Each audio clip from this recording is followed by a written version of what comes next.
දැන් අපි ඊළඟට කතා කරන්න තියෙන මාතෘකාව වෙන්නේ කුලි. නිසා මාතෘකාව ලියාගන්න කුලිය. කුලිය. දැන් පළාත් පාලන ආයතනයකට මේ හොඳ ආදායම් විෂයක් ඇතුළත තියෙන දෙයක් තමයි කුලිය කියන්නේ. නේද?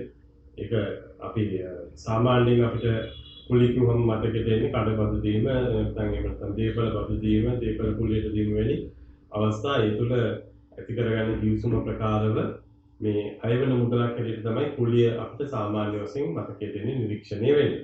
ඒක හරියි. ඒතර මොකද කුලිය කියන වචනයට බැඳීම තියෙන ඊළඟ වචනය තමයි ගිවිසුම. ඒ කියන්නේ සෑම විටම කුලියක් කියලා අපි හඳුන්වන්නේ ගිවිසුමක් මත උද්ගත වන මුදලක්. කුලියක් කියලා කිව්වහම ගිවිසුමක් මත අදාළ වෙන මුදලක් තමයි කුලිය කියලා කියන්නේ. ගිවිසුමක් තියෙන්නම ඕනේ. ඒකම කුලිය කිව්වහම ඊළඟට දැනෙන්න ඕන දේ තමයි දැන් ගාස්තුව කියන වචනයත් එක්ක සම්බන්ධිතයි මේ කුලිය කියන දේ. ඒ මොකද අපි කාසියක් ගත්තොත් ඒ කාසිය දෙපැත්ත වාගේ තමයි කුලියයි ගාස්තුවයි කියලා කියන්නේ. එකම කාසියක දෙපැත්ත වාගේ. ඒ තරම් සම්බන්ධිතයි. එකම කාසියක දෙපැත්තක් වාගේ සම්බන්ධිතයි. මොකද්ද? ගාස්තුව සහ කුලිය. ඇයි එහෙම කියන්නේ? දැන් බලන්න දැන් ගාස්තුවක් කියලා කියනකොට අනුරූපී වුණේ සේවාවක්. ගාස්තුවක් කියලා කිව්වම අනුරූපී වන්නේ සේවාවක්. ඒකට අනුරූපී වුණේ සේවාවක්. ඒ වගේම කුලියක් කියලා කිව්වම ඒකටත් අනුරූපී වෙනවා සේවාවක්. මොකද අපේ පැත්තෙන් වෙන සේවාවක් ඒකටත් අනුරූපී වෙනවා. දැන් කඩයක් අපේ කඩේ. ඒ කඩේ පළාත් ආයතනයේ කඩය තව කෙනෙකුට කාලයකට භුක්ති විඳින්නට ලබා දෙනවා. එතකොට මේ කුලියක් අපි ගත්තේ. ඒතර අපේ පැත්තෙන් වෙන දෙයක් තියෙනවා. ඒතකොට ඒ පාර්ශ්වය විසින් ඒකට හිලව් කරන මුදල තමයි කුලිය වෙන්නේ. ඒ නිසා ගාස්තුවයි කුලියයි කියලා කියන්නේ හරියට අර සමාන්තරව ක්‍රියාත්මක වෙන දෙයක් ඇතුළත පෙන්වන්නයි මම අර කිව්ව උදාහරණයට කාසියක දෙපැත්ත හා සමානයි කියලා. හැබැයි ඒකෙන් අපි අදහස් කරන්නේ නැහැ ගාස්තුව සමානයි කුලිය කියලා. හොඳ ඒකත් වරදවා වටහා ගන්න එපා. ගාස්තුව සමානයි කුලිය කියලා එහෙම නිර්වචනයක් කළා නෙමෙයි. ගාස්තුවයි කුලියයි කියන දේ අතර සම්බන්ධතාවයක් තියෙනවා කියන එකයි කිව්වේ. එතනදී සම්බන්ධතාවයක් කියන එකේ සමාන්තර තත්ත්වයක් තියෙනවා කියන පෙන්වන්න තමයි අර කාසියක දෙපැත්ත හා සමානයි කියලා කිව්වේ. දැන් බලන්න දැන් කුලියක් කියලා කිව්වහම කුලිය ජනිත වෙච්ච ආකාරය අපි හරි වැදගත්. කුලියක් කොහොමද ජනිත වුනේ? කුලියක් ජනිත වෙන්න පදනම් වුනේ දැන් අද අපි ඉදිරියට කතා කරන්න යෙදෙන ගිවිසුම. ගිවිසුමක් නිසා තමයි කුලියක් ජනිත වුනේ. ගිවිසුමක් යටතේ තමයි කුලිය විස්තර වුනේ. ගිවිසුමක් තුළින් තමයි කුලිය පැන නැගුනේ. ගිවිසුමකට අනුව තමයි කුලිය අය කරන්නේ. මේ සියල්ල අදාළ වුනේ ගිවිසුමක් තුළ.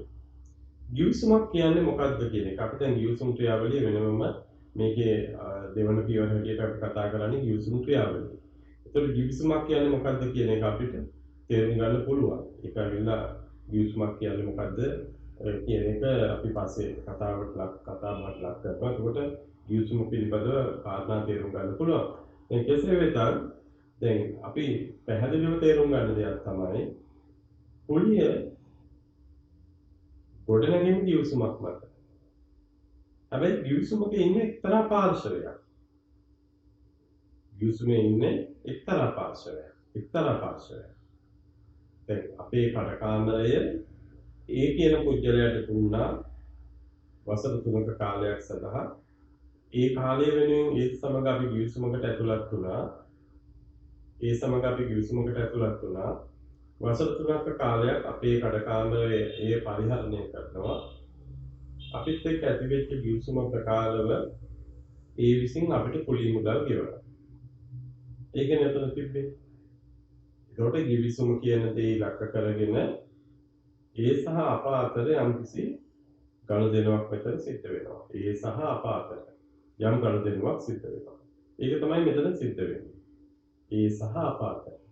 එතකොට මේ ගනුදෙනුව තමයි අර කොන්දේසියට අර ගිවිසුමේ ලියාගෙන තියෙන්නේ. අපි කොහොමද ඒක පවත්වාගෙන යන්නේ? ඒ කොහොමද අපිත් එක්ක කටයුතු කළ යුත්තේ? ඒ ඔක්කොම අර කොන්දේසිය එක්ක අපි ගිවිසුමේ ලියාගෙන තියෙනවා. තේරුණාද? දැන් අපි සරල උදාහරණයක් ගමු. දැන් පළාත් පාලන ආයතනයක් විසින් අපි හිතන්නකෝ ඒ ආයතනයේ තියෙනවා යන්ත්‍රෝපකරණ. එහෙම නැත්නම් අපි තුමුකෝ ඒ ආයතනයේ තියෙනවා ගලි බවුස. එතකොට මේ ගලි බවුස තියෙන මේ පළාත් පාලන ආයතනය අදහස් කරනවා අපිට ආදායමක් හොයාගන්න පුළුවන් වෙන විදිහට මේ ගලි බවුස පාවිච්චි කරන්න ඕන. ඒ නිසා මේ අපේ ගලි බවුස සේවාව ලබා ගන්න කැමැතිව ඉන්න යම් පාර්ශවයක් ඉන්නවා නම් ඒ අයට ඉල්ලුම් කරන්න කියලා අපි විවෘත සංදේශයෙන් විවෘත ආරාධනාවක් කරනවා. නැත්නම් පේපර් පත්තරයක දැන්වීමක් පළ කරනවා. ගලි බවුස සේවාවන් අපේක්ෂා කරන ආයතන ඉන්නවා නම් අපිත් එක්ක ඒ සඳහා එකඟතාවයකට එන්න කිවිසුමකට එන්නේ කියලා අපි ආරාධනා කරනවා. ඒතර එහෙම ආරාධනා කළාම අපි හිතමුකෝ කිසියම් පාර්ශවයක් ඉදිරිපත් වෙනවා යම් පාර්ශවයන් ඉදිරිපත් වෙනවා අපින් මේ ගලි බවුස සේවාව ලබා ගන්න ආයතන හැටියට. ඒ ආයතන හැටියට ඉදිරිපත් වෙනවා අපෙන් ගලි බවුස සේවාව සපයා ගන්න. ඒකත් බලන්න දැන් මේ ගලි බවුස සේවාව සපයා ගන්න ඉදිරිපත් වෙච්ච ආයතන ඒ ආයතනත් එක්ක අපි කොහොමද ගනුදෙනු කරන්නේ ඉදිරියට?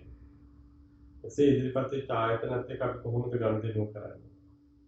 ඒ ආයතනත් එක්ක අපි ගනුදෙනු කරන්නේ ඒ ආයතනත් එක්ක අපි ගනුදෙනු කරන්නේ ඒ ආයතන අපි කියපු මිලට ඒ ගලි බවුස සේවය ලබා ගන්න එකඟයි. ඒ එකඟතාවයට අනුව ඒ සේවාව ලබා දෙන ආකාරය මෙන්න මෙයයි කියලා අපි ගිවිසුමක ලියා ගන්නවා. එතකොට ඒ ආයතනයයි අපි අතර ඇති කරගන්නවා මොකද්ද? ගිවිසුම. ඒ ආයතනයයි අපි අතර ඇති කරගන්නවා ඒ ආයතනයකින් එක වෙන එක් ආයතන සමග හරි ඒ ආයතනයේ සමග හරි ඉතින් අපිත් එක්ක ඇති කරගන්නවා ගිවිසුම. ඒ ගිවිසුමට අනුව අපි ඒ ආයතන වෙත ගලි බවුස සේවාව ලබා දෙනවා. ඒ ගිවිසුමට අනුව අපි ඒ ආයතන වෙත ලබා දෙනවා. ඒ ආයතනය වෙත ලබා දෙනවා. අපිත් එක්ක ගිවිසුමකට B කියන කම්පැනියත් එක්ක සේවය අපිත් එක්ක ගිවිසුම ගත වෙලා තිනවා. B ට ඒ නිසා අපි ඒ ගිවිසුම ප්‍රකාරව සේවය ලබා දෙනවා. B විසින් අපිට ඒ ගිවිසුම ප්‍රකාරව කුලී මුදල් ගෙවනවා. දැන් මේ වගේම C කියන කම්පැනියත් අපිත් එක්ක එයාගේ එකඟතාවයකට ගිවිසුම ගත වුණා නම් C සමග අපිත් එක්ක ඒ ගිවිසුම ප්‍රකාරව අපි C ට ඒ සේවාව ලබා දෙනවා. C විසින් අපිට අදාළ කුලී මුදල් ගෙවනවා. එතකොට දැන් බලන්න දැන් මෙතනදී උනේ මොකද්ද? නිශ්චිතවම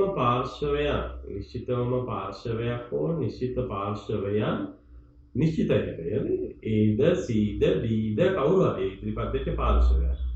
ඒ අර වෙන කාටවත් ඒ සේවාව ගැන කතාවක් නැහැ. ගිවිසුම්ගත වෙච්ච පාර්ශවයට අපි අපේ සේවාව ලබා දෙනවා. ගිවිසුම්ගත වෙච්ච ආකාරයට එම පාර්ශවය විසින් අපිට කුලී මුදල් ගෙවනවා. ගිවිසුම්ගත වෙච්ච ආකාරයට එම පාර්ශවය විසින් අපිට කුලී මුදල් ගෙවනවා. එතකොට ගිවිසුම තුළ ඒක පාලනය වෙන ආකාරය ගොඩනැගෙනවා.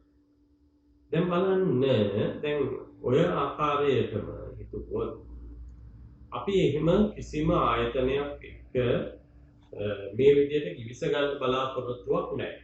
ඒ කියන්නේ අපි පේපර් ඇඩ්වර්ටයිස් කරලා විවෘත ආරාධනා මත මිල ගණන් අරගෙන කාත් එක්කවත් අපේ ගලි බවුස සේවාව ලබා දීම කියන කාරණාව වෙනුවෙන් ගිවිස ගන්න අරමුණක් නැහැ. හැබැයි අපේ අරමුණක් තියෙනවා අපේ තියෙන ගලි බවුස සේවාවක් හැටියට පවත්වාගෙන යන්න. සේවාවක් හැටියට පවත්වාගෙන යන්න. ඒකවල ඒත් සේවාව ලබා ගන්න ඕන වෙලාවට ඒ සේවාව ලබා ගනි. B කියන කම්පැනිය සේවාව ලබා ගන්න ඕන වෙලාවට B කියන කම්පැනිය සේවාව ලබා ගනි. C කියන ආයතනයටත් ඒ සේවාව ලබා ගන්න ඕන නම් ඒ C කියන ආයතනයත් ඒ අදාළ සේවාව ලබා ගන්නවා. හැබැයි එතනදී මේ සේවාව ලබා ගැනීම කියන කාරණාව සඳහා අපි විසින් මොකද ඒක සේවාව පොදුවේ පාත්වගෙන යන්නේ දැන් අපි අදහස් කරලා තියෙන්නේ. ඉතින් ඔයාලට දැන් කලින් සේවාවක් ගැන කියලා දෙද්දි සේවා සඳහා ගාස්තු ගැන කියලා දෙද්දි කිව්වා සේවාවක් ඇදෙට ඒ දේ කරන්න නම් අපි කර යුතු තිබුණේ මොකද්ද? කරන්න ඕනේ මොකද්ද? ගලි බවුස සේවාව නීතිගත කරලා සේවාව පිහිටුවා පවත්වාගෙන යාමට අදාළ වන අතුරු නීතිය සම්මත කරගන්න එක. අතුරු නීතිය පනව ගන්න කටයුතු කරන එක. අතුරු ව්‍යවස්ථාවක් පනවා ගන්න කටයුතු කරන එක. දැන් ඒ ආකාරයට අතුරු ව්‍යවස්ථාවක් පනවාගෙන ගලි බවුස සේවාව සඳහා වන අතුරු ව්‍යවස්ථාව කියලා ඒ සේවාව සඳහා අතුරියස්ථාවක් පනවගෙන අපි කටයුතු කරන්න යෙදුණා නම් ඒ අතුරියස්ථාවෙන් තමයි මේ සේවාව ආරම්භ කළේ පවත්වගෙන යන්නේ ගනුදෙනු ගැන කියන්නේ සේවාව ලබා දෙන ආකාරය ගැන කියන්නේ කොන්දේසි ඔක්කොම තියෙන අතුරු නීති. හැබැයි ඒතර අතුරු නීතියකින් ඒක පාලනය කරන වෙලාවේ අප Aද Bද Cද Dද කියන නිශ්චිත බවක් නැහැ. ඉල්ලුම් කරන අයට ඉල්ලුම් කළ ආකාරයට අතුරුයස්ථාවේ කියා තිබෙන ආකාරයට ඒ සේවාව සඳහා ප්‍රතිග්‍රහණය වෙන්න පුළුවන්. සේවාව ලබා ගන්න පුළුවන්. එතකොට ආයේ ඒකේ කවුරුවත් විශේෂ වෙලා යන පිරිසක් නැහැ. නිශ්චිත වෙලා යන පිරිසක් නැහැ. නිශ්චිත වෙලා යන පිරිසක් එතන නැහැ. තේරුණාද? එතන කවුරුවත් නිශ්චිත වෙන්නේ නැහැ. ඉතින් එහෙනම් දැන් අපිට තියෙන්නේ මොකද්ද? දැන් සේවාව කියන තැනට අතුරු ව්‍යවස්ථාවක් එක්ක ඒ සේවාව පවත්වන්න යනකොට එතන කිසිම ආකාරයකින් සීමිත කියලා පාර්ශවයන් පෙනෙන්නේ නැහැ. දැන් අතන givisුමක් මත සේවය පවත්වගෙන යනකොට හැම විටම පාර්ශවයන් සීමිත වුණා, නිශ්චිත වුණා. givisුම් ගත වෙච්ච අයට පමණයි. හැබැයි අතුරු ව්‍යවස්ථාවක් තුළින් මේ සේවාව පවත්වාගෙන යනකොට සේවාවක් ඇටියට පවත්වාගෙන යනකොට ඒකේ සීමාන්විත තත්ත්වයක් නැහැ. අවශ්‍යතාවයේ තියෙන අයට ඒ සඳහා ඉල්ලුම් කරලා ඒ සේවාව ලබා ගැනීමේ හැකියාව තියෙනවා. ඒ සේවාව ලබා ගැනීමේ හැකියාව තියෙනවා. හරිද? ඉතින් එතකොට එහෙනම් දැන් මෙතන මොකක්ද අපි වටහා ගන්න ඕනද මේ සිද්ධාන්තය තුළින්? පොදුවේ සේවාවක් පවත්වාගෙන යනකොට තමයි අතුරු ව්‍යවස්ථාවක් කියන දේ කොට නැගිලා ඒ අනුව කටයුතු යෙදුනේ. හැබැයි නිශ්චිත පාර්ශවයක් එක්ක සේවාව පවත්වාගෙන යනකොට givisුමක් කියන දේ මත තමයි කරුණු කාරණා පාලනය වුණේ. එතන ඒ givisුමට අනුකූලවයි ක්‍රියාවලිය සිද්ධ වුණේ. එහෙනම් පොදුවේ සේවාව පවත්වාගෙන යන අවස්ථාවකදී ඒ අතුරු ව්‍යවස්ථාවකින් ඒ පාලනය වෙද්දී ඒ අවස්ථාවට අදාළව අය කළ යුතුව ඇති මුදල බවට පත් වුණේ. මොකද අතුරු ව්‍යවස්ථාව තුළ කිව්වේ සේවා සඳහා ගාස්තු කියලා. සේවාව සඳහා ගාස්තු. හැබැයි ඔය කියන සේවාවම ඒ අතුරු ව්‍යවස්ථාවකින් පාලනය නොවන අවස්ථාවක, එහෙම නැත්නම් පොදුවේ පාලනය නොවන අවස්ථාවක, නිශ්චිත පාර්ශවයන් වෙත පමණක් ඒ සේවාව සපයන අවස්ථාවක, හේවත් givisුමකින් එය පාලනය වන අවස්ථාවක ඒ තුලින් එම කාර්ය උදෙසාම අයවන මුදල බවට හඳුන්වන්නේ කුලිය කියලා. දැන් බලන්න එකම සේවාව, ගලි බවුසර් සේවාව. පොදුවේ එය පරිහරණය, පොදුවේ ඒ අවශ්‍යතාවය, පොදුවේ භාවිතය, ක්‍රියාවලිය පොදුවේ ගොඩනගලා තියෙන අවස්ථාවකදී ඒ අතරේ ඒ කාරණා වෙනුවෙන් ජනිත වෙලා ඉන්නේ ගාස්තුවක්. යම් හේකින් යම් සේවාවක් නිශ්චිත පාර්ශවයන් සමග එක රාශිය, ඒ කියන්නේ නිශ්චිතව හඳුනාගත් පාර්ශවයන් සමග ගොඩනගද්දී ඒ තුළින් ගොඩනැගෙන්නේ අනිවාර්යයෙන්ම මොකද්ද? ගාස්තුවක් නෙවෙයි කුලියක්. ගාස්තුවක් නෙවෙයි කුලියක්. එය පාලනය වෙන්නේ givisුමක් මත. givisුමක් මත පාලනය වෙනකොට කුලියක් වුණා. අතුරු ව්‍යවස්ථාවක් මත පාලනය වෙනකොට ගාස්තුවක් වුණා. එතකොට එකම සේවාව සම්බන්ධයෙන් බලන්න දෙආකාර වූ බවක් ගොඩනගෙනවා. අතනදි ගාස්තුවක්, මෙතනදි කුලියක්. අතනදි ගාස්තුවක්, මෙතනදි කුලියක්. අතුරු ව්‍යවස්ථාවක් මත ගොඩනගෙනකොට සේවාව ගාස්තුවක්, givisුමක් මත එම සේවාව ගොඩනගෙනකොට නිශ්චිත පාර්ශවයන් එක්ක කුලියක්. නිශ්චිත පාර්ශවයන් සමග එක කුලියක්. එතකොට එහෙනම් කුලිය කියන හැම අවස්ථාවකදීම ඉදිරියෙන් ඉතිරෙනවා givisුමක් කියන සෑම අවස්ථාවකදීම පාර්ශවයන් සංඛ්‍යාව නිශ්චිත වෙනවා. ඒ වගේම ගාස්තුවක් කියලා අපි කලින් තේරුම් ගත්තී ගාස්තුවක් කියන සෑම තැනකම ඉදිරියෙන් ඉන්නේ අතුරු ව්‍යවස්ථාව. අතුරු ව්‍යවස්ථාවක් කියන සෑම තැනකම ඊළඟට කොට නැගෙන්නේ පොදු තත්ත්වයක්, පොදු භාවිතයක්. එතන ආයේ නිශ්චිතව පාර්ශවයන් නිශ්චිත කරලා නැහැ. එතන තියෙන පොදු භාවිතය. පොදුවේ තමයි මේ ක්‍රියාවලිය මෙහෙයවීම සිද්ධ වෙන්නේ. එතකොට දැන් එහෙනම් ගාස්තු සහ කුලී අතර බැඳීමක් තියෙනවායි කියුමේ කිසිම දෝෂයක් නැහැ. හැබැයි එනයින් අදහස් කරේ නැහැ ගාස්තුවයි කුලියයි දෙකම සමානයි කියලා. එහෙමනම් ගාස්තුවේ කුලියේ තියෙන අසමානතාවය ඔයගොල්ලන්ට පැහැදිලි වෙන්න ඕන. ගාස්තුවක් සෑම විටම ලිඛිත නීතියකින් පොදු භාවිතයේ සඳහා වන සේවාවක් විස්තර වෙච්ච අවස්ථාවක එමගින් උද්ගත වන මුදලකි අපේ කුලිය නිශ්චිත පාර්ශවයන් සමග ගිවිසුමකින් යම් සේවාවක් සපයන අවස්ථාවක එමගින් ජනිත වන මුදලකි ගිවිසුමක් හා සම්බන්ධ වන පාර්ශවයන් නිශ්චිතයි අතුරු අවස්ථාවක් සම්බන්ධ වන විට පාර්ශවයන් නිශ්චිත නැහැ අවිනිශ්චිතයි පොදුවේ තමයි එය විසඳන්න වෙන්නේ. එනවා කුලිය කියන තැනට. දැන් මේක අපි කවුරුහාට ළඟගෙන දැන් මේක හරියට සරලව තේරුම් ගන්න පුළුවන්. දැන් බලන්න පොළ පොදු වෙළඳ පොළ අපි ගත්තා. පොදු වෙළඳ පොළ. හත් කාලා. දැන් පළාතේ කොහොමද කියන්නේ පොදු වෙළඳ පොළ. දැන් පොදු වෙළඳ පොළ සම්බන්ධ ගොල්ලන අතුරු යස්ථාපා සාධාරණ බලය තියෙනවා. ඉතින් සමහර ආයතන සමහර පළාත් පාලන ආයතන පොදු වෙළඳ පොළ අතුරු යස්ථාව පනවගෙන අතුරු යස්ථාව යටතේ පාලනය කරනවා. සමහර පළාත් පාලන ආයතන. එතකොට මේ පාලනය කරද්දී තම තමන්ගේ ඒ ආයතනවල ඉන්න සේවකීන් ඒ සඳහා යොදවලා ඊට පස්සේ ඒ සේවකීන් මගින් මේ අදාළ පොළට පැමිණෙන වෙළඳුන්ගෙන් ඉදා දවසේ මේ මුදල් අය කරලා ඒ අතුරු යස්ථාව ප්‍රකාරව සභාව තීරණය කරපු ඒ වටිනාකමෙන් ඒ මුදල් අය කරලා ඒ මුදල් ඒ පොළ පවත්වාගෙන යාම සම්බන්ධයෙන් කටයුතු යෙදෙනවා. පොළ පවත්වාගෙන යාම සම්බන්ධයෙන් කටයුතු යෙදෙනවා. නේද? පොළ පවත්වාගෙන යාම සම්බන්ධයෙන් කටයුතු යෙදෙනවා. ඒකට එමයි පොළ පාවිච්චි වෙන්නේ.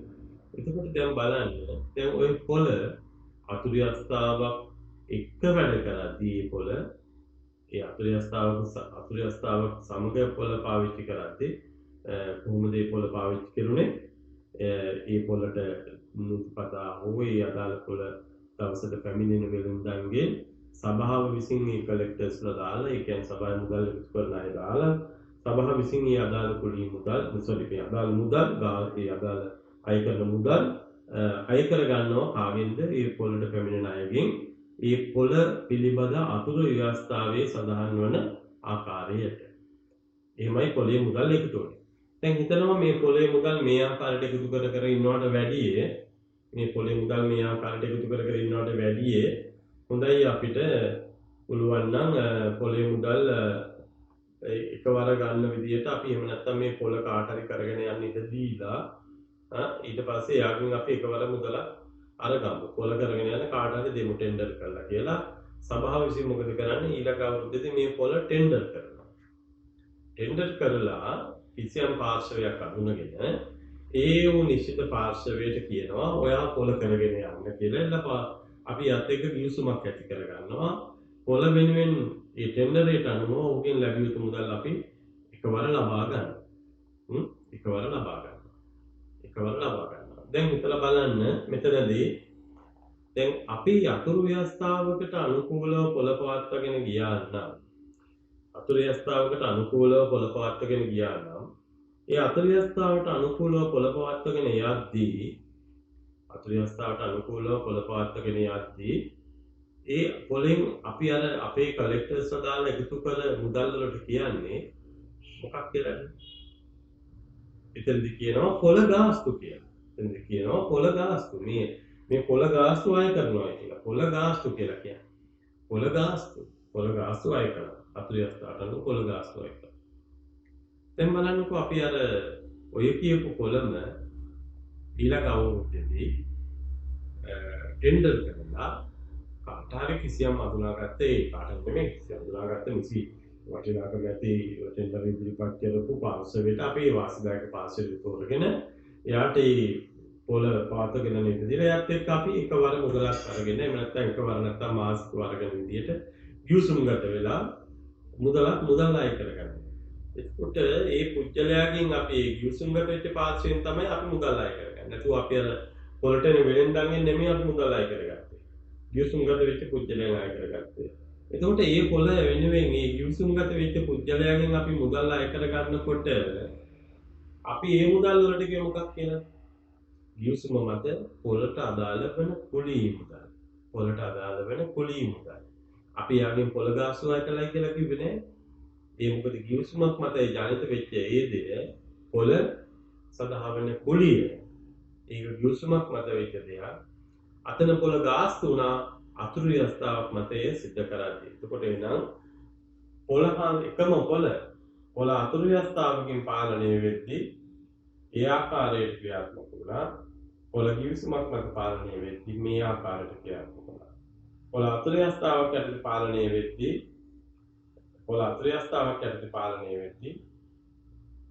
පොළෙන් ගාස්තු අය වෙනවා. පොළ ගිවිසුමක් මත පාලනය වෙද්දී පොළෙන් කුලී මුදල් අය වෙනවා. අය යුතු වෙනවා. ඉතින් එතකොට දැන් පේනවනේ කුලිය කියන දෙයක් සේවාවක් එක්ක යම් සම්බන්ධතාවයක් තියෙනවා. හැබැයි මේ කුලියක් අදාළ වෙන්න සේවාව නිශ්චිත වෙලා තියෙන්න ඕන. නිශ්චිත පාර්ශවයන් සමග තියෙන්න ඕන. එය ගිවිසුමකින් පාලනය වෙමින් තියෙන්න ඕන. එතකොට තමයි ඒ වූ නිශ්චිත පාර්ශවයන් වෙතින් ඊට අදාළ වෙන කුලිය මුදල් හැටියට අදාළ මුදල් අය කර ගැනීම සඳහා හැකියාව ලැබෙනවා. තේරුණාද? එතකොට දැන් මෙතනදී කුලිය කියන දෙය පහසුවෙන් අපිට තේරුම් ගන්න පුළුවන්. සෑම විටම ගෙවනු ලබන්නේ සිටිනවා නිශ්චිතව නමකින් හරි ව්‍යවස්ථාපිත නාමයකින් හරි. එහෙම නැතුව කාගෙන් හෝ අය කරනවායි කියලා අපිට කුලිය කියන්න බෑ. කුලිය සඳහා බැඳියාවක් තියෙන පාර්ශවයක් සිටිය යුතුයි. ඒ පාර්ශවය වෙතින් තමයි අපි කුලිය අපේක්ෂා කරන්නේ. එහෙම නැතුව කාගෙන් හෝ කවුරුන් හෝ නෙමෙයි. අපිත් එක්ක බැඳියාවක් ඒ වෙනුවෙන් තියෙන පාර්ශවයකයි අපි කුලිය පිළිබඳ කාරණාව විස්තර ගන්න. ඉතින් එතකොට කුලිය කියන දේ ඒ ආකාරයෙන් ඉලසින් පටන් පවත්වගෙන යනවා අපේ ආයතන. ගාස්තුව කියන දේ අර ආකාරයට අතුරු ව්‍යවස්ථා තුළින් පාලනය කරනවා අපේ ආයතන.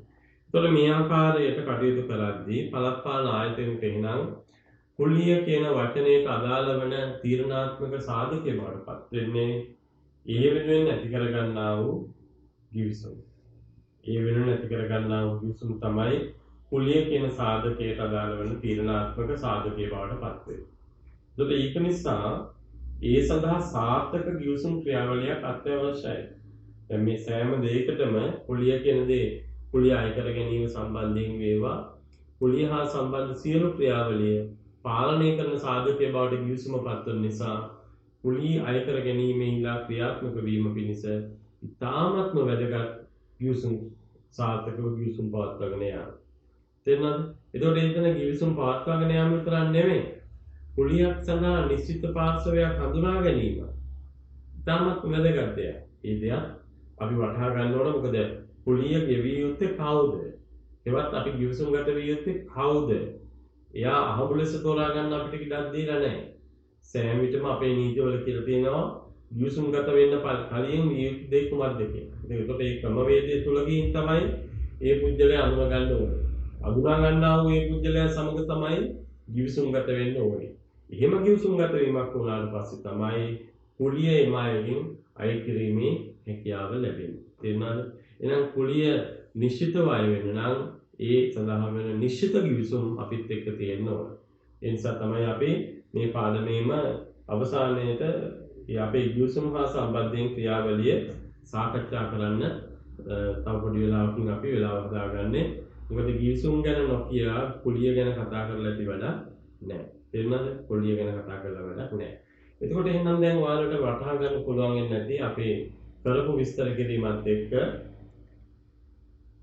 ගාස්තුවයි සේවාවකට අනුරූපී වෙච්ච මුදලක් ඇටියට ගාස්තුවයි වෙද්දී සේවාවටම අනුරූපී වෙච්ච මුදලක් ඇටියට කුලියක් අය වෙනවා.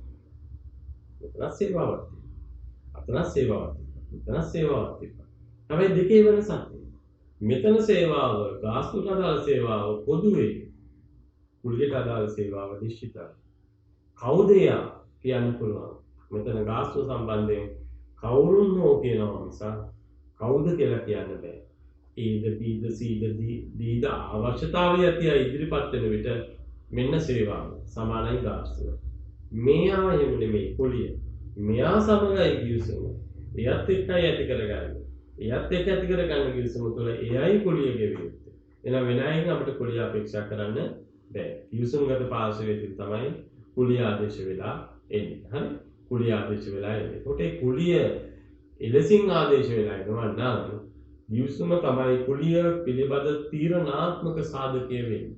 පිවිසුම තමයි කුලියක් සඳහා වන තීරණාත්මක සාධකය බවට පත් වෙනවා.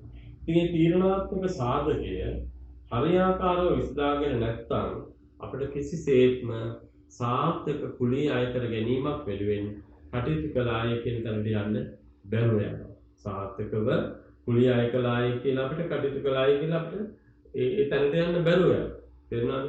ඒකෙන් අපිට හේතු වෙන්නේ සාර්ථක විසුම් ක්‍රියාවලිය අපි ඒ නිසා පවත්වාගෙන යාමට අපොහසත් වීම. ඒකමයි එකම හේතුව. ඒ නිසා තමයි අපි මේ යුසුමක තියෙන අත්‍යවශ්‍ය වූ කාරණා සම්බන්ධයෙන් අද මේ පාඩමත් එක්කම යම් ප්‍රමාණයකට සාකච්ඡා කරලා දෙන්න අපි සිතුවේ. මොකද යුසුම් කියන ක්‍රියාවලියේ තියෙන සාර්ථකත්වය මත තමයි කුලිය කියන කාරණාවට අදාළ වන අයවීම වල සාර්ථකත්වය අපිට බලන්න පුළුවන්කම තියෙනවා. එහෙනම් දැන් සමහරව විශ්වාස කරන දෙයක් තියෙනවා මේ කුලී යුසුමකින් පමණමයි කියලා නෑ. ඕනෑම කිවිසුමක් මත කුලියක් ජනිත වෙන්න පුළුවන්. එහෙනම් ඕනෑම කිවිසුමක් මත කුලියක් ජනිත වෙන්න පුළුවන්. ඒක කුලී කිවිසුමක් මතම කියලා නිර්වචනයක් නෑ. ඕනෑම කිවිසුමක් මත කුලියක් ජනිත වෙන්න පුළුවන්. විස්තර කරන්නේ ඒ වෙනුවෙන් ලැබිත ප්‍රතිලාභී කුලිය හැටියට දක්වනවා නම් ඒ මුදල අපිට කුලියක් හැටියට අයවෙන්න ඕන මුදලක් වශයෙන් සලකන්න පුළුවන්කම තියෙනවා. ඒ නිසා දැන් එහෙනම් මොකද්ද මේ කුලිය කියන්නේ කියන එක පිළිබඳව අවබෝධයක් ඇති කියලා අපි විශ්වාස කරනවා. ඊට පස්සේ අපි මේ කුලිය හා සම්බන්ධ වෙන නීතිමය තත්ත්ව විග්‍රහ කරලා කුලිය අය කර ගැනීමට තියෙන කරුණු ගැන සාකච්ඡා කරලා අපි ඊට පස්සේ ගිවිසුම් ගැන කුලියට පදනම් වෙච්ච ගිවිසුම් ගැන සාකච්ඡා කරලා බලමු. හරි? එහෙනම් දැන් ලියාගන්න කුලිය.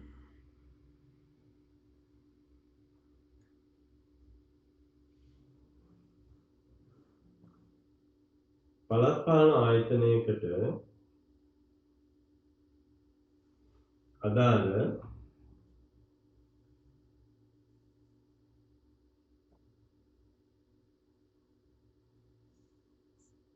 ප්‍රධාන ආදායම් විෂයක් වශයෙන්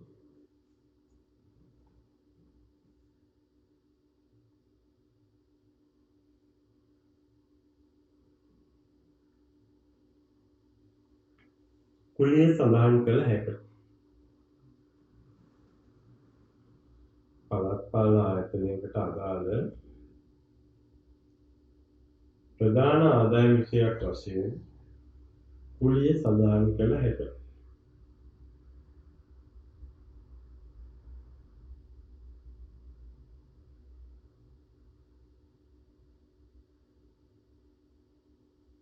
පළාත් පාලන ආයතනයේ සතු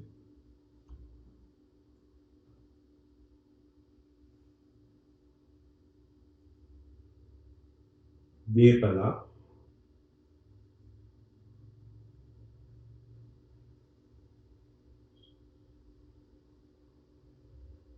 බොහෝ අවස්ථාවල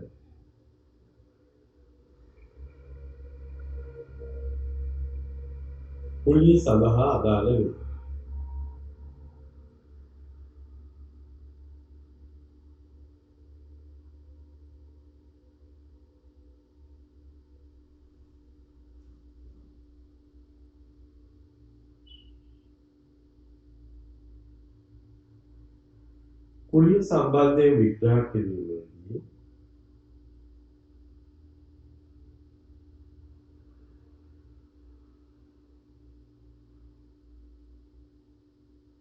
කුලිය සම්බන්ධයෙන් විග්‍රහ කිරීමේදී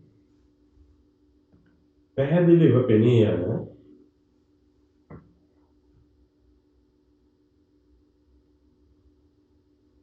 කරුණක් වන්නේ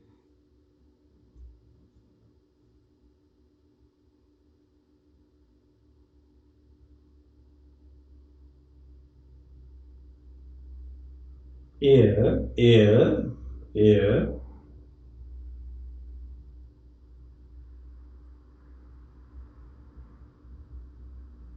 ගිවිසුමක් මත ජනිත වන්නක් යන්නයි. ගිවිසුමක් මත ජනිත වන්නක් යන්නයි.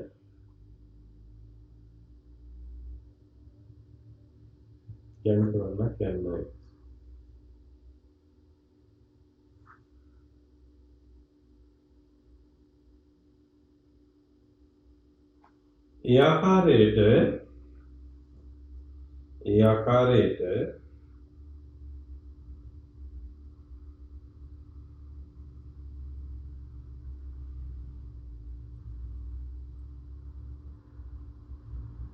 ඒ ආකාරයට ගිවිසුමක් සඳහා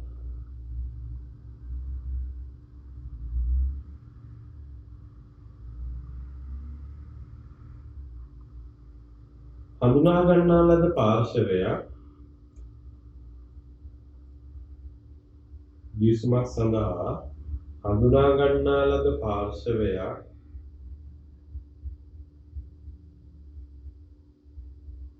ගිවිසුමක් සඳහා හඳුනා ගන්නා ලද පාර්ශවයක්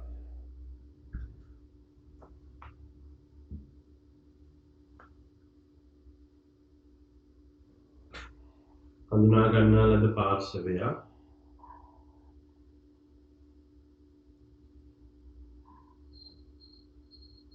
එම ගිවිසුමට අදාළ වන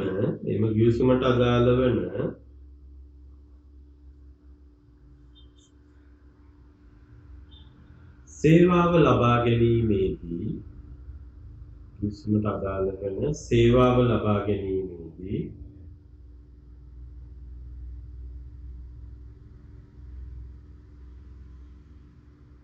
එම ගිවිසුම ප්‍රකාරව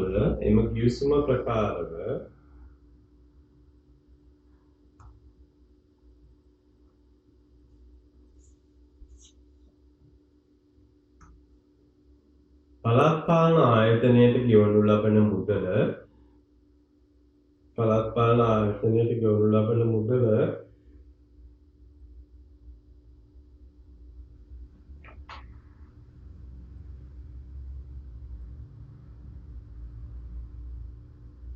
ගෙවනු ලබන මුදල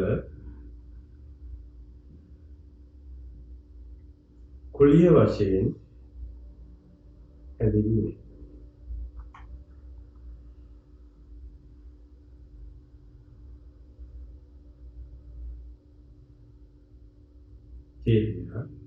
තවදුරටත් මෙහිදී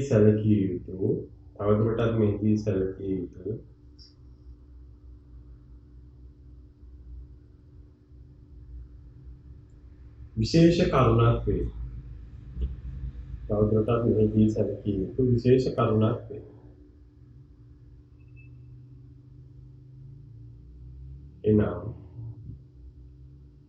විශේෂ කරුණක් වේ. එනම් මේදී සැලකිය යුතු විශේෂ කරුණක් වේ.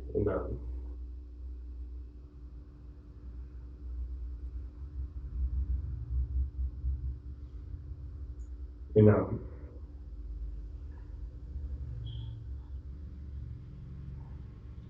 ගාස්තුවක් සඳහා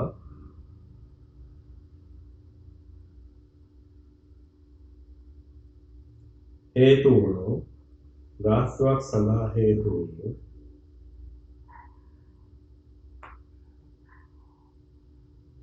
සේවාවක්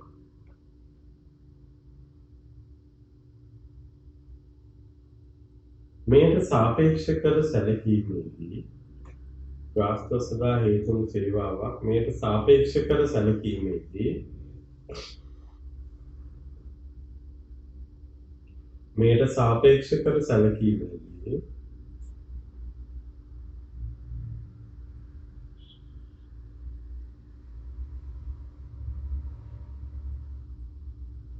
එම සේවාව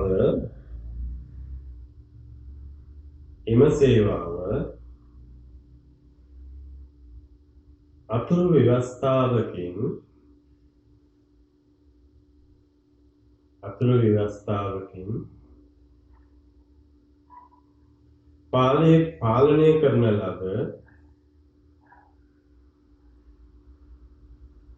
ව්‍යවස්ථාවකින්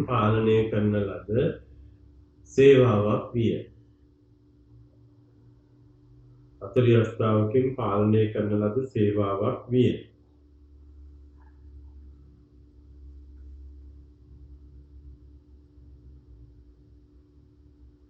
අතුරු අවස්ථාවකින් පාලනය කරන සේවාවක් විය. එලෙස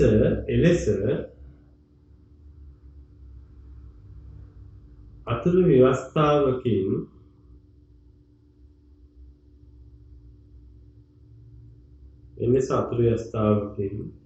අදාළ සේවාව පාලනය කිරීමේදී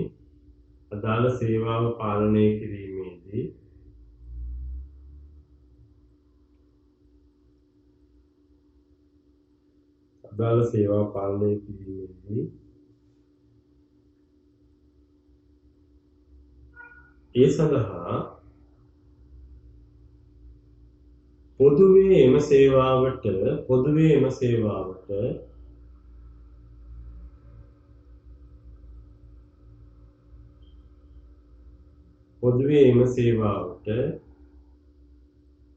හිමිකම් පෑම සඳහා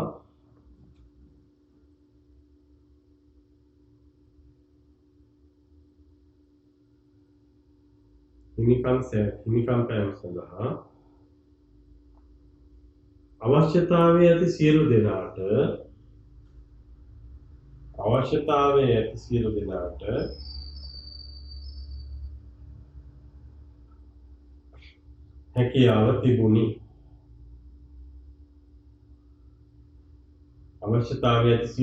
හැකියාව තිබුණි.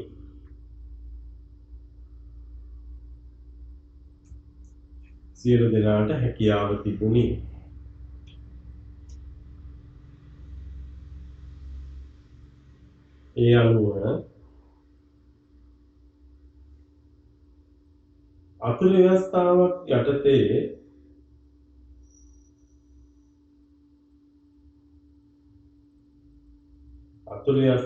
යටතේ පාලනය වන සේවාවක්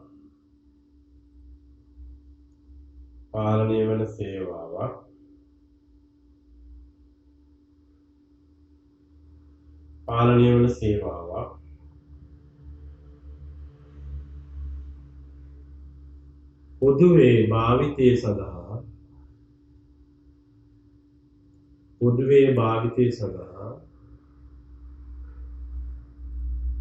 භාවිතය සඳහා වන සේවාවක්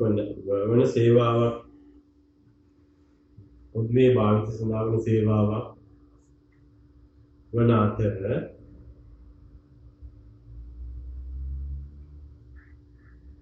එහි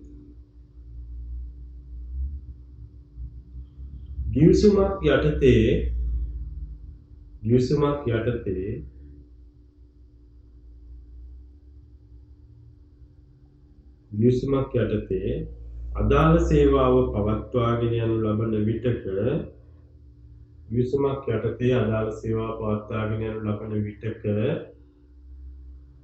එම සේවාව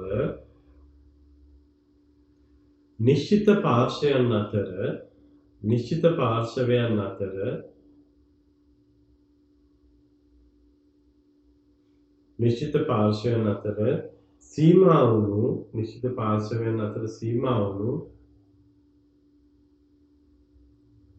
පාර්ශ්වයන් අතර සීමා වුණු සේවාවක්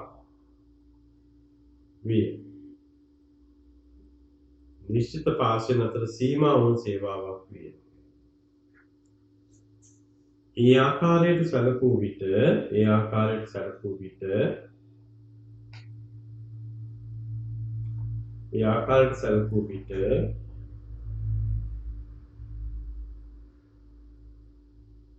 කුලිය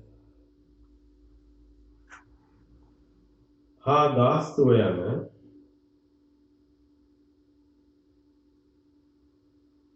මූල්‍ය ප්‍රභවයන් දෙකක් වුවද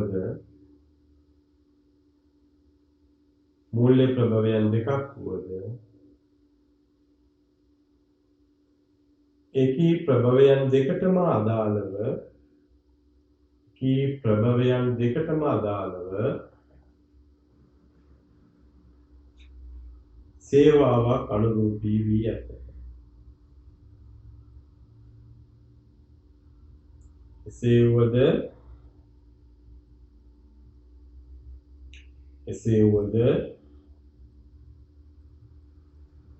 එසේ වුවද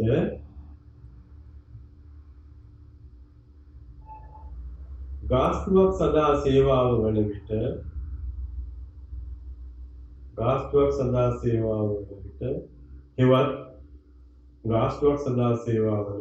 හෙවත් අතුරු යස්තාවක් මත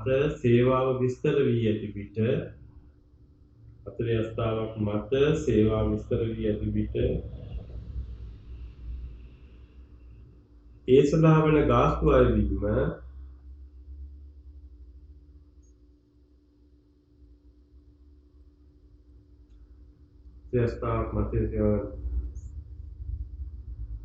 අතුරු යස්තාවක් මත සේවා විස්තර වී ඇති විට එය පොදු භාවිතයේ සඳහා ගිවිසුමක් මත සේවා විස්තර වී ඇති විට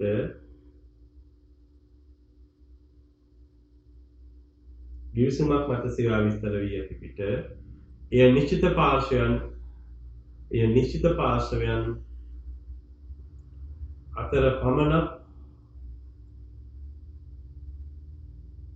නිශ්චිත පාර්ශවයන් අතර පමණක් සේවාව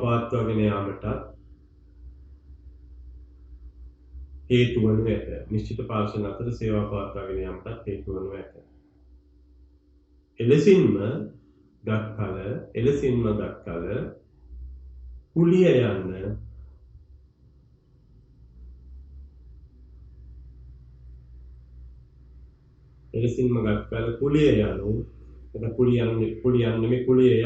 කුලිය යන්න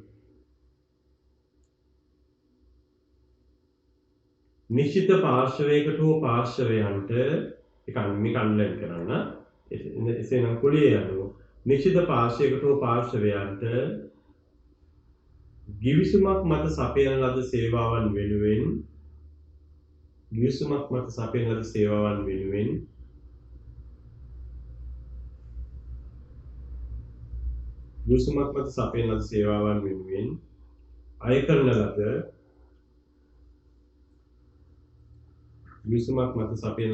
වෙනුවෙන් අය කරන ලද මුදලක් වන අතර ගාස්තු යනවා. අතුරු යස්තාවක් මත පොදුවේ පවත්වාගෙන යන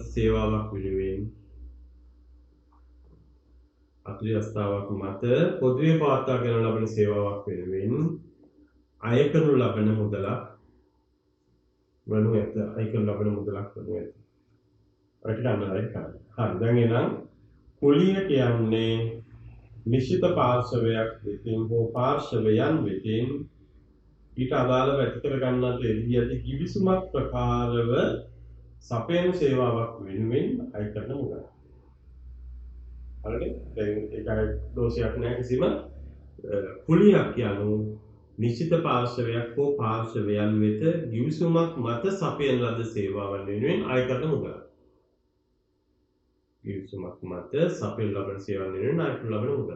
කුලිය. ඒකයි කුලිය කියලා කියන්නේ. මම කරන්නේ කුලිය. නෝ සේවාවට සාපේක්ෂ කළ බැලුවේ එතන දෙකේ තියෙනව සමානතාවයේ අසමානතාවය. සමානතාවය තමයි දෙකම සේවාවකට අදාළයි. අසමානතාවය තමයි කුලිය නිශ්චිත පාර්ශවයන් සේවාව පොදුවේ. කුලිය ගිවිසුමක් මත සේවාව අත්‍යවශ්‍යතාවක්. දැන් එහෙනම් කුලිය කියන්නේ කුමක්ද කියන එක පිළිබඳව කාරණාව සම්බන්ධයෙන් මම හිතන්නේ පැහැදිලිතාවයක් තියෙන්න ඕන. ඒක අපි කිව්වේ සේවාවක් එක්කයි අනුරූපී වෙන්නේ. හැබැයි සේවාවකට අනුරූපී වූාට මෙතන තියෙනවා අමුතු බවක්. ඒ තමයි කුලිය කියන තැනට අදාළ වෙන පාර්ශවයේ කවුද පාර්ශවයන් කවුද කියන එක පිළිබඳ නිශ්චිතතාවයක් තියෙනවා. හැබැයි අතුරු ව්‍යවස්ථාවකින් පාලනය වන දෙයක්කට මේ සේවා මේ අදාළ ගාස්තුව නැත්නම් සේවාව එවැනි අවස්ථාවකදී ඊට අදාළ වෙන ගාස්තුව සම්බන්ධයෙන් අපිට කවුරුත් නිශ්චිත කරන්න බෑ. කාටත් පොදුවේ.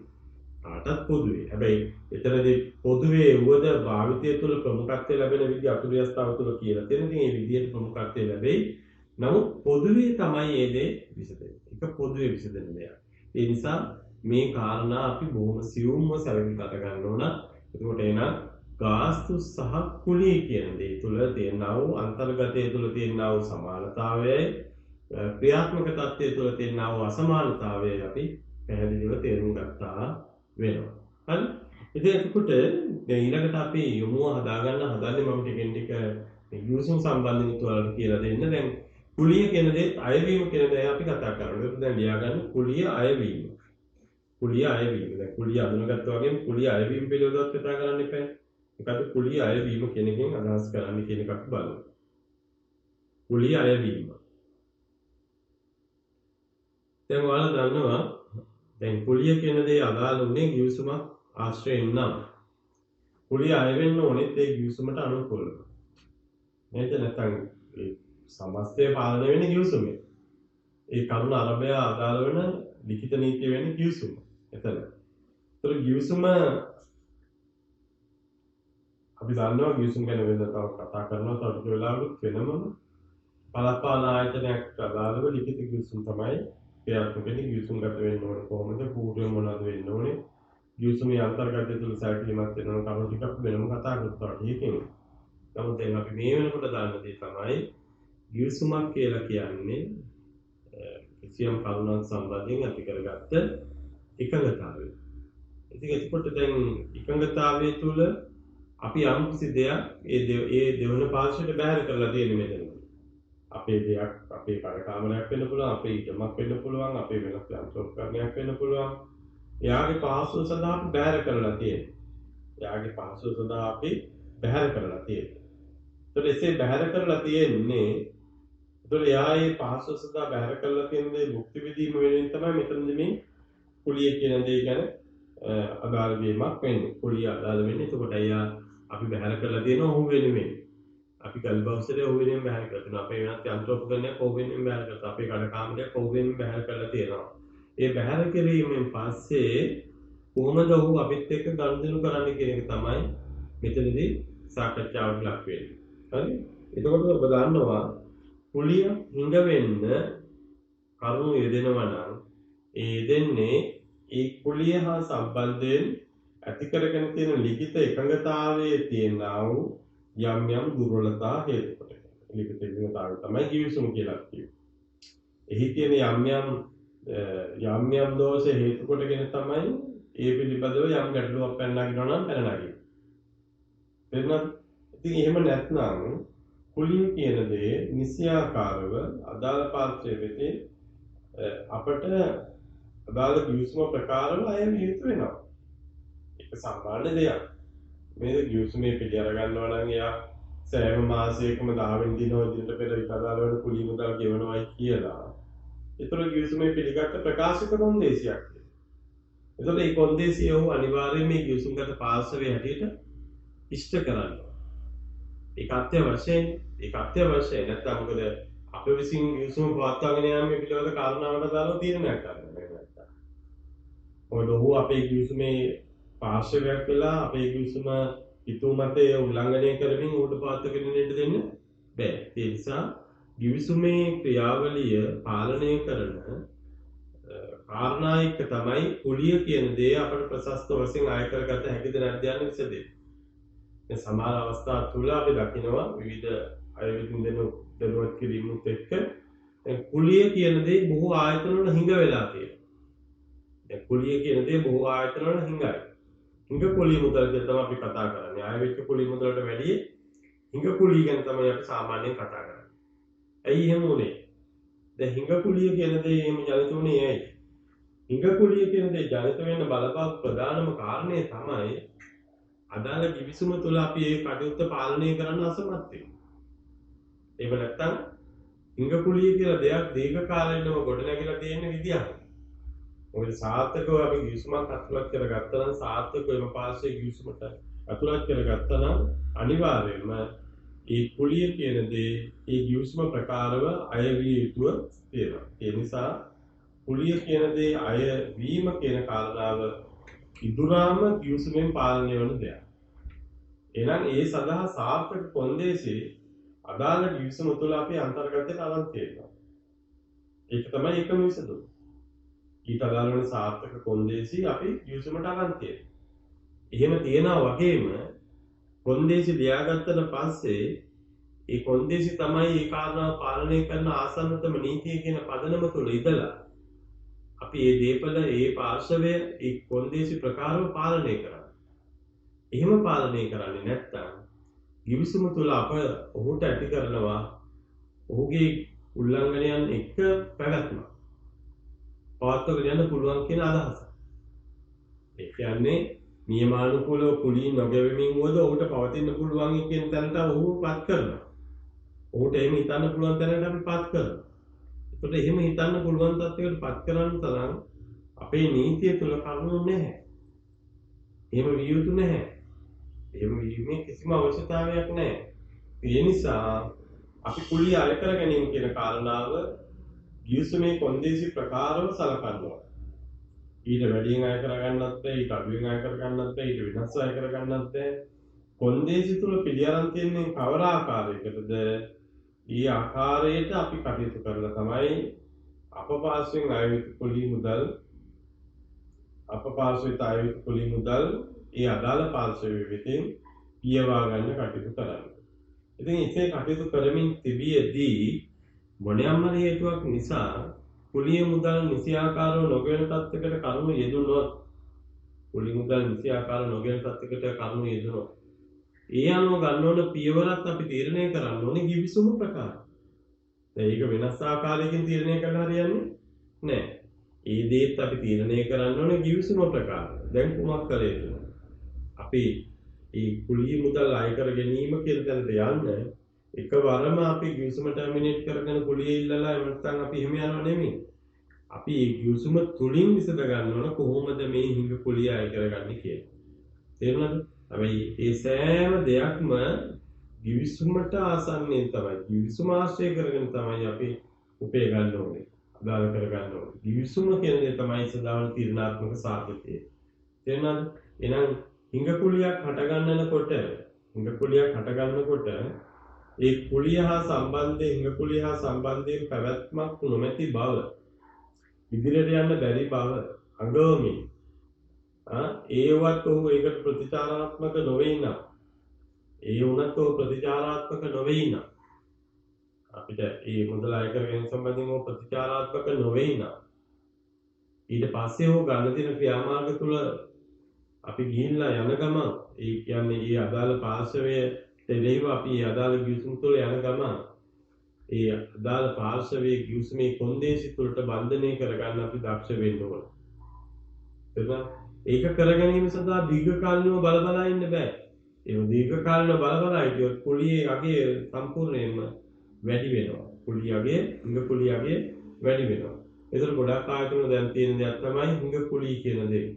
ඒතර හිඟ කුලිය කියන එක වර්තමානයේට අවිල්ල විසඳන්න ගියාම අතීතයේ වටිනාකම් එතනත් ගැටලුවක් තියෙනවා. ඒ නිසා කුලිය හා සම්බන්ධයෙන් අය කර ගැනීම කියන කාරණාව සාධකයේ බවට පත් වෙන්නේ ඒ සාධකයක් ඇවිල්ලා අපි දන්නවා සාධකයක් බවට පත් වුණාට අපි ඒහා සම්බන්ධයෙන් කුලිය අය කර ගැනීමේ ඒ සාධකයේ සපුරා ගැනීම කියන කාරණාව සඳහා කටයුතු කරන්න වෙන්නේ අර ගිවිසුම දිහා බලන කිසිම අවස්ථාවක ගිවිසුම අධ්‍යයනය නොකර කුලිය අය කර ගැනීම සම්බන්ධයෙන් වන යාන්ත්‍රණ ප්‍රකාශයට පත් කරගන්න වඩා නෑ. ඒක ගිවිසුමත් එක්ක අධ්‍යයනය කරලා බලන්න ඕන. ඉතින් කොහොම නමුත් ගිවිසුමේ කොන්දේසි හරියට සිද්ධ වෙයි නම් ඒ හරියට අපි අධීක්ෂණය කරේ නම් ගිවිසුම තුළ මෙවැනි වූ අවස්ථා උද්ගත වෙන්න හේතුවක් නැහැ කියන එක තමයි එහෙම පැහැදිලිව කියන්න පුළුවන්කම තියෙන්නේ. එහෙනම් එතකොට අපි දැන් මාතෘකාව ලියා ගන්න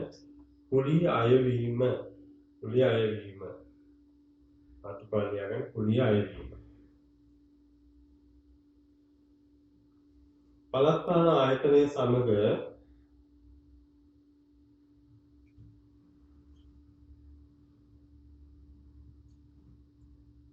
නිශ්චිත පාර්ශවයක් හෝ පාර්ශවයන්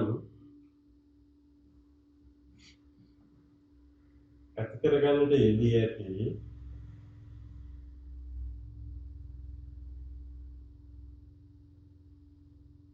ඇති කරගන්නට යෙදී ඇති පාර්ශවයක් හෝ පාර්ශවයන් ඇති කරගන්නට යෙදී ඇති ගිවිසුම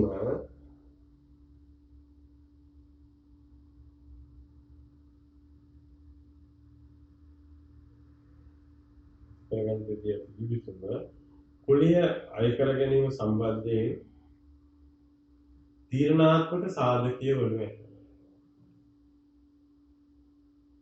තීරණාත්මක සාධකීය වනු ඇත.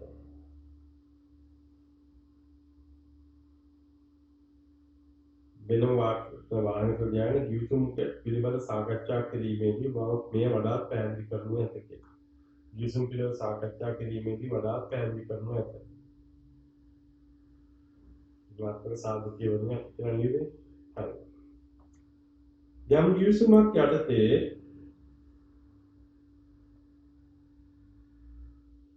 ජනිත වන කුලිය මුදල් යම් ගිවිසුමක් යටතේ ජනිත වන කුලිය මුදල්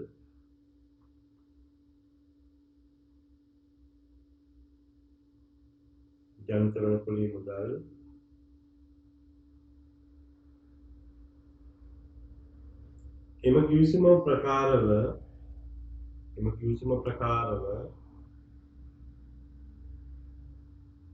එම ගිවිසුම ප්‍රකාරව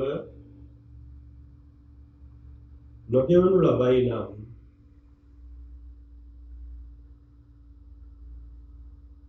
ඒ සඳහා ගත යුතු ප්‍රතිකර්ම කවරේද යන්න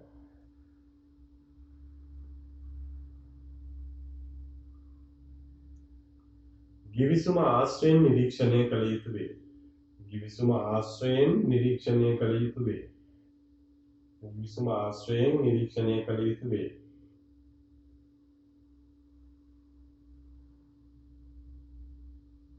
ගිවිසුම ආශ්‍රයෙන් නිරීක්ෂණය කළ යුතු වේ.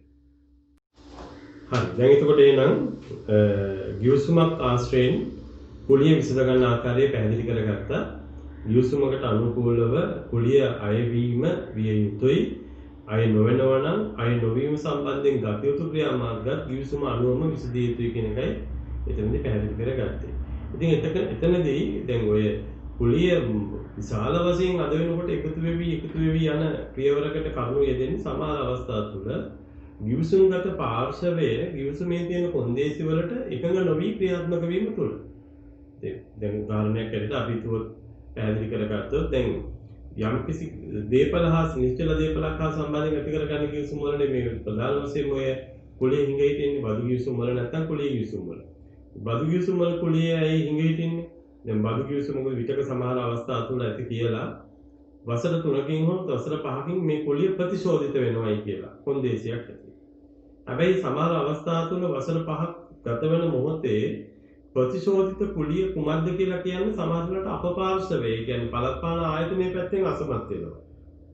සමහරවිට එහෙම අසමත් වෙලා එහෙම නැත්නම් ඒ ගැන සම්පූර්ණයෙන්ම අමතක කරලා ඉඳලා අවුරුදු ගානකට පස්සේ ඔන්න ප්‍රතිශෝධිත කුලිය කියන එක අඳුර ගන්න. අඳුරගෙන ඉවරලා ඒ කුලිය ආය අතීතයේ අර පහ වෙච්ච දවසට පහ කියන දිනයට පහ ගත වෙන දිනයට ගෙනියනවා. ගෙනියලා කියනවා එදා ඉඳන් මේ කුලිය මෙච්චරක් ගෙවිතේ කියලා.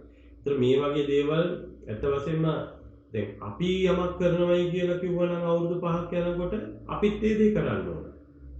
ඒක අපිත් කළ යුතු දෙයක්. හැබැයි ඔහු පහස්සනේ අවුරුදු 5 ගත වෙන මොහොතේ කුලිය ප්‍රතිශෝධිත කුලියට එකඟ වෙන්න ඕනයි කියන ඉවරලා කොන්දේසියක් තුළ කියලා තියෙනවා නම් එයත් ඔහු විසින් කළ යුතු දෙයක්. එතකොට දැන් සමහර අවස්ථා තුළ දෙපාර්ශ්වයේම වගකීම් විරහිත ක්‍රියාකලාපයන් තුළ ඒ අදාළ කුලිය පිළිබඳව ගැටීම් ඇති වෙනවා. හරි. එතකොට අවසානයේ හිඟ කුලියක් කියන තැනකට කරුණු යෙදෙනවා. ඉතින් හිඟ කුලියක් කියන දේ එක්ක පවත්වාගෙන යන්න බෑ ගිවිසුම. මොකද ගිවිසුමේ පැහැදිලි කොන්දේසි තියෙන්න ඕන. දැන් අපි ඉස්සරහට ගිවිසුම ගැන කතා කරද්දී මම ගිවිසුම තුලින් යම් කරුණු පැහැදිලි කරලා දෙන්නම්. ගිවිසුමේ පැහැදිලි කොන්දේසි තියෙන්න ඕන නිමාවක් සඳහා.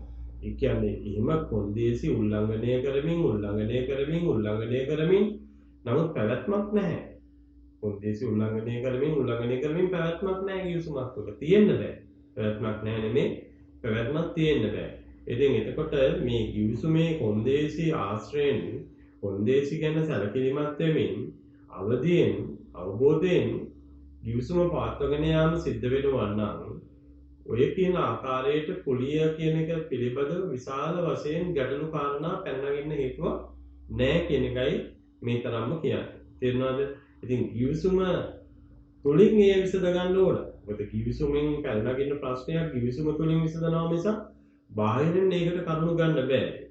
ඒක ගිවිසුම හා සම්බන්ධයෙන් වෙනමම තව ටික වෙලාවකින් කියලා දෙද්දී ඒකත් මම පැහැදිලි කරලා දෙන්නම්.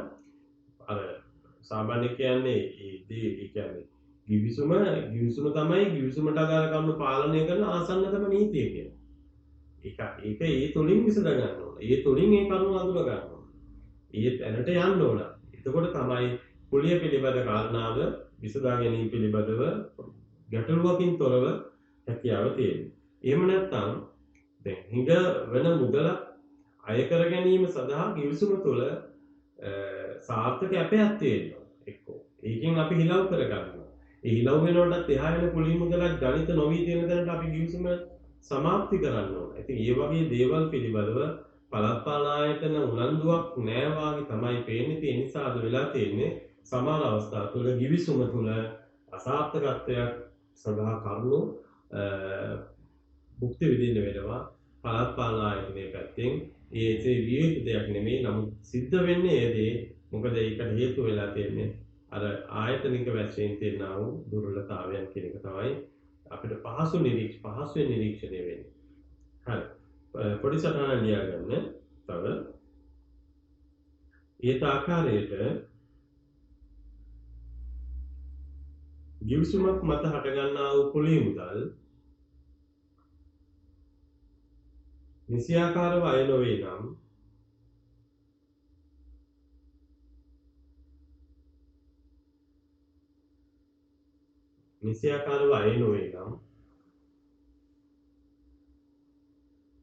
ඒ වූ කුලී මුදල් අය කර ගැනීම සම්බන්ධයෙන් ගත හැකි ක්‍රියාමාර්ග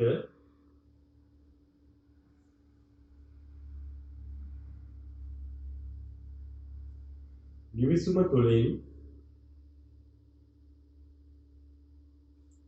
විසඳා ගත යුතුය යන්න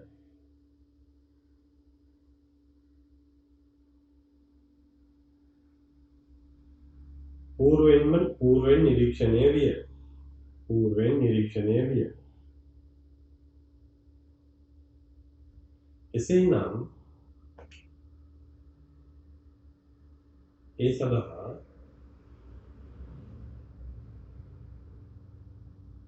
අදාළ කුලී මුදල්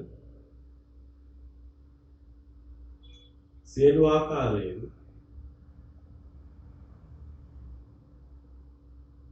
අය කර ගැනීමට හේතු වන පරිදි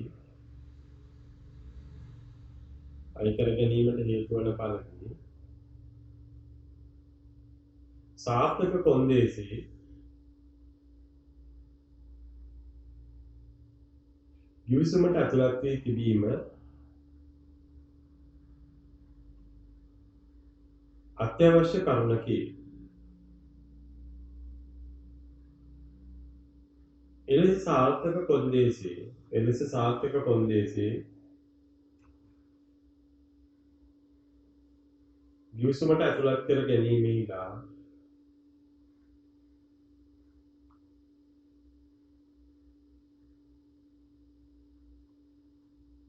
කටයුතු කිරීමේදී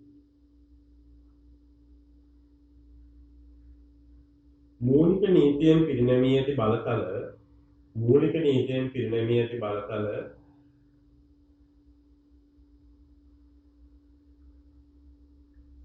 කෙරෙහි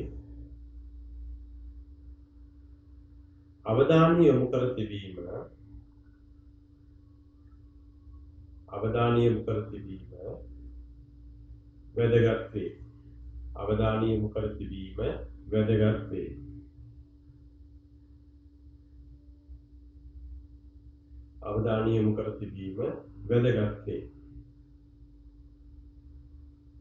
එනම් මේක ලියාගෙන මම පස්සේ ඊට තේරුම් කරලා දෙන්නම්. එනම් විශේෂයෙන්ම කුලී නොගෙවන අවස්ථාවකදී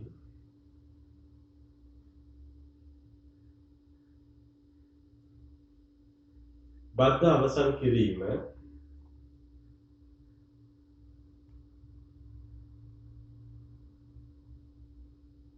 මෙන්න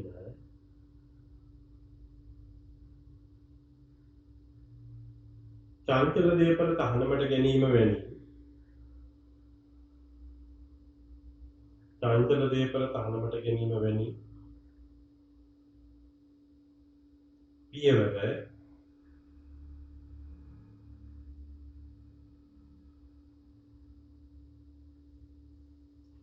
මූලික නීතියෙහි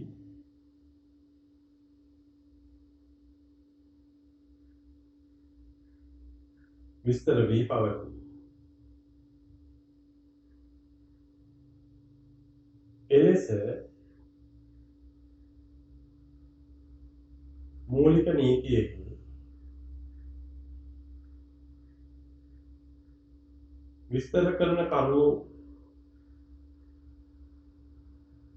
පවතිද්දී එම කරුණු නොසලකා හරිමින් එම කරුණු නොසලකා හරිමින් එම කරුණු නොසලකා හරිමින් එම කරුණු නොසලකා හරිමින් ගිවිසුමට කොන්දේසි ඇතුළත් කර ගනී නම්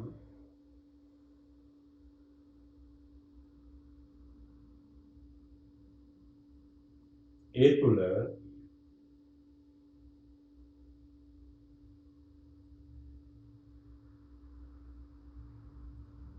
කුලිය අය කර ගැනීමෙහිලා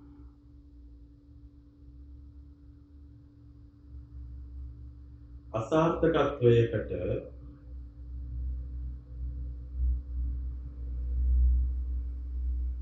කරුණු යෙදෙනු ඇත. අසාර්ථකත්වයකට කරුණු යෙදෙනු ඇත.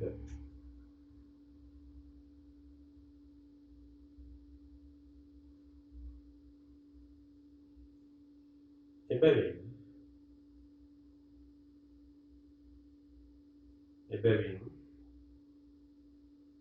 කිසිදු ආකාරයකින් පළාත් පාලන ආයතනයට අයත් දීපලක්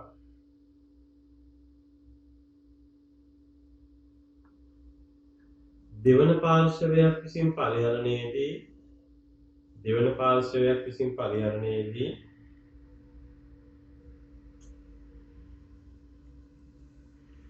දෙවන පාර්ශවයක් විසින් පරිහරණයේදී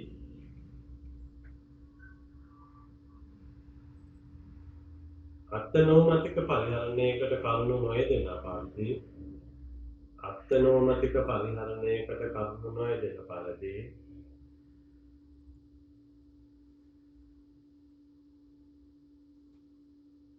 ගිවිසුම් සම්බන්ධයෙන්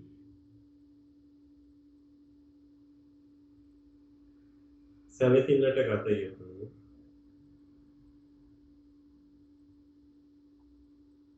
සෑම කරුණක්ම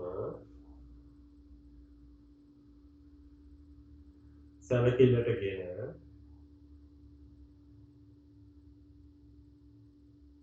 සෑම කරුණක්ම සැලකිල්ලටගෙන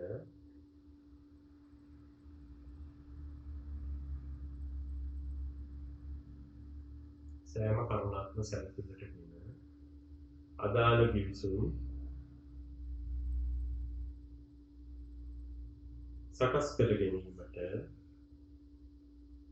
උනන්දු විය යුතුය. එතකොට එනම් දැන් අපි ඔය අවසන් කරන්නේ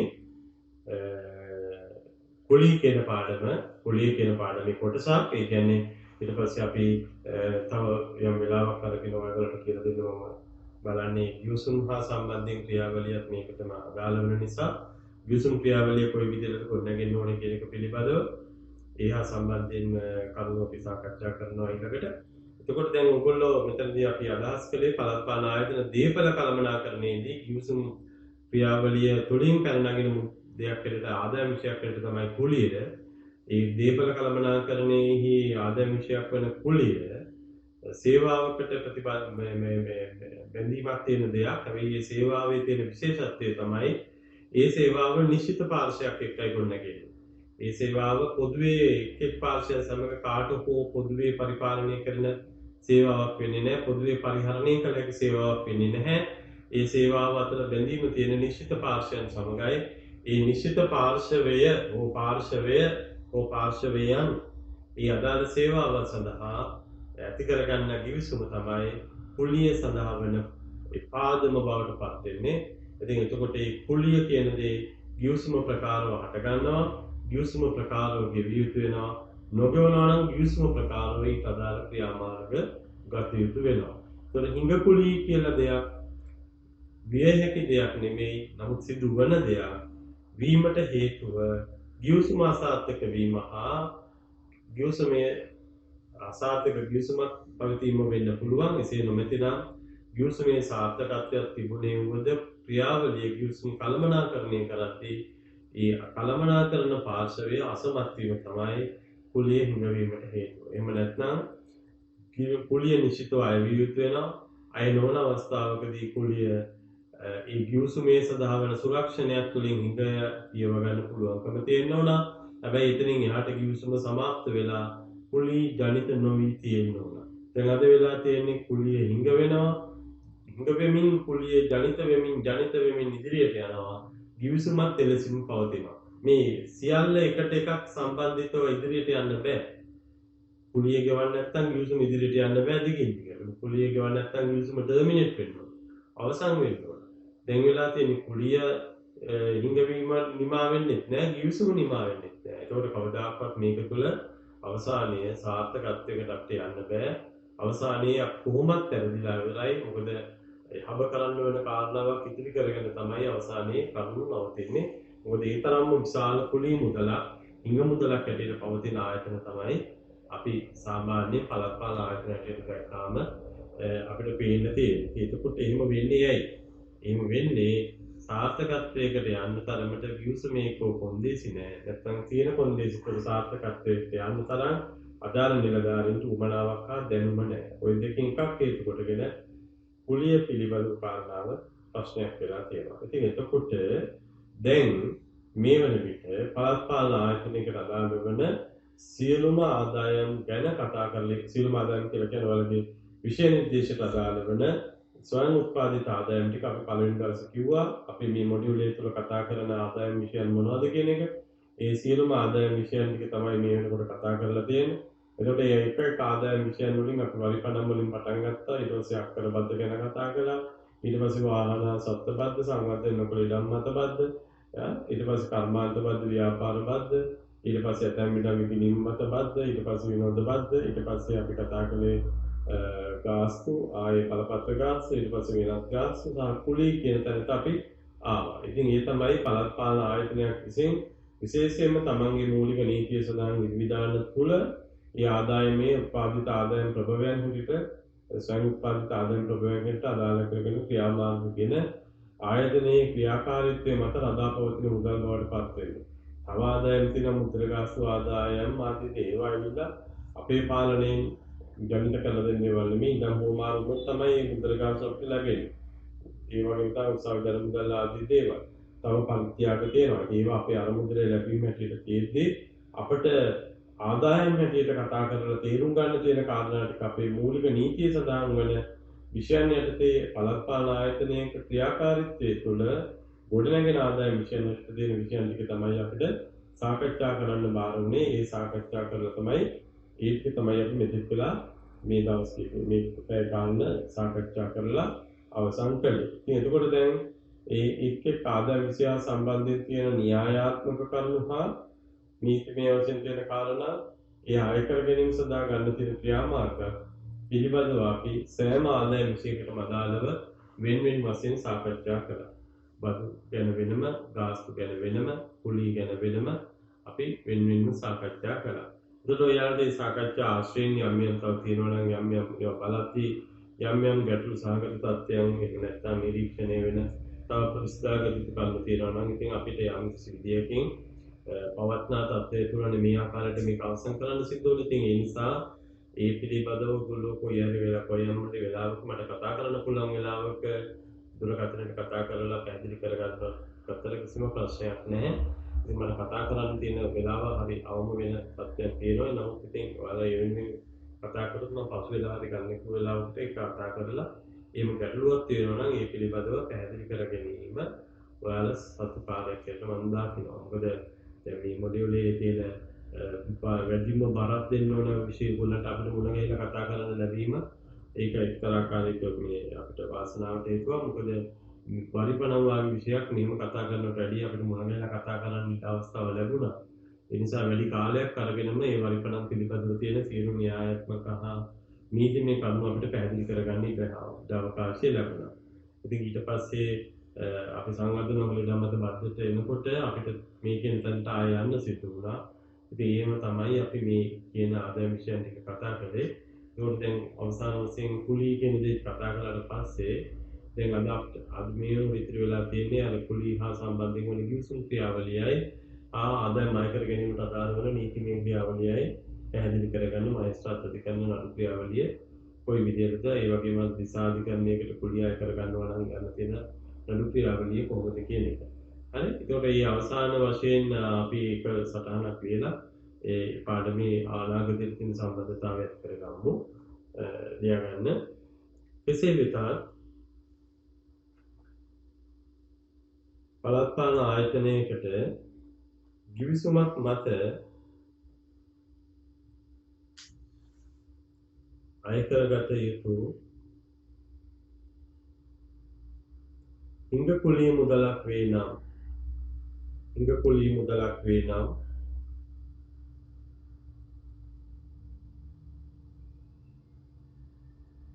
එම කුලිය මුදල් අයකර ගැනීම යන කරුණ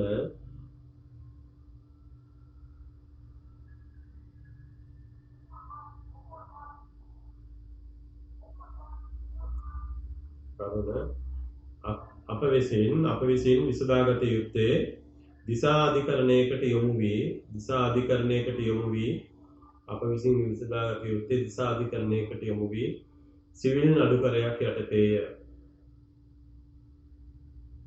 සිවිල් නඩුකරයක් යටතේය. එබැවින්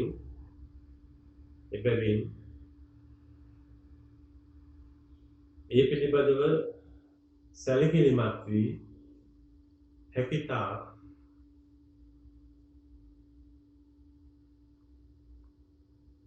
ගිවිසුම් අපයක් යටතේ අදාළ කුලිය අයකර ගැනීමට හැකියාව ලැබෙන පරිදි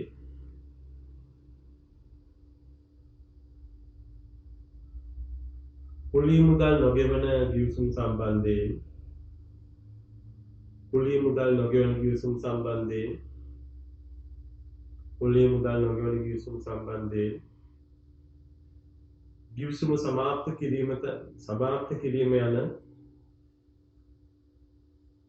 ගිවිසුම සමාප්ත කිරීම යන ක්‍රියාමාර්ගයන්ට යොමු වී දිගින් දිගටම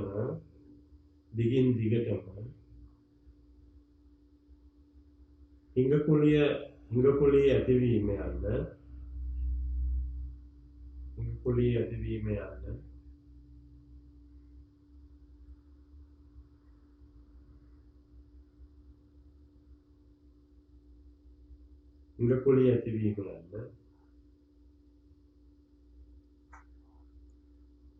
පාලනය කරගත යුතු බව අවධාරණය කරගත යුතුය.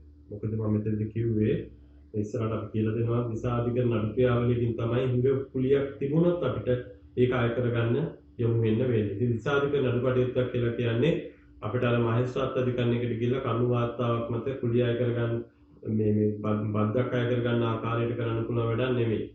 ඒ නිසා ඒක සිවිල් නඩුකරයක් හැටියට සිවිල් අධිකරණයකට යොමු වෙලා කරන නඩු ක්‍රියාවලියක්. ඒක මේ පහසුවෙන් අවසන් කරගන්න පුළුවන් නඩුවක් නෙවෙයි. ඒකට එවැනි නඩුවකට යොමු වෙලා කුලිය අය කරගන්න යනවායි කියන්නේ එමගින්ම අසාර්ථකයි. ඒ ඇතුළට යන්න වීමම අසාර්ථකයි. අපි ඒ නිසා දක්ෂ වෙන්න ඕන පළාත් පාලන ආයතනයේ හැටියට කුලී මුදල් අය කර ගැනීමේලා කිසිම ආකාරයකින් හිඟ කුලිය අප මුදල් ඉක්මවා යන ආකාරයට ඉදිරියට යන්න ඉඩ නොතබා වහා ගිවිසුම අවසන් කරලා අපෙන් කුලිය මුදල් හිලව් කරගන්න මට්ටමින් ගිවිසුම නිමා කරගන්න. ඒකට තමයි අපිට පුළුවන්කම තියෙන්නේ ගිවිසුම නිමා කරනවා පුජ්‍යලයව ඉවත් කරන්න අපිට පුළුවන්. ඒකත් මම අධිකරණ ක්‍රියාවලියදී කියලා දෙන්නම්. පුජ්‍යලයව යන්න නැත්නම් ඉවත් කරගන්න එක වෙනම වැඩක්. ඒක ඉවත් කරන්න පුළුවන්. හැබැයි කුලිය කියන දේ එතනින් යට ජනිත නොවි අපේම කුලිය හිලව් කරගත්තොත් අපිට පුළුවන්කම තියෙයි ටික පහසුවෙන් සිද්ධ කරගන්න. හරි? හොඳයි එහෙනම් කුලිය හා සම්බන්ධ වූ කාරණාව අපෙන් එතනින් නිමා කරනවා.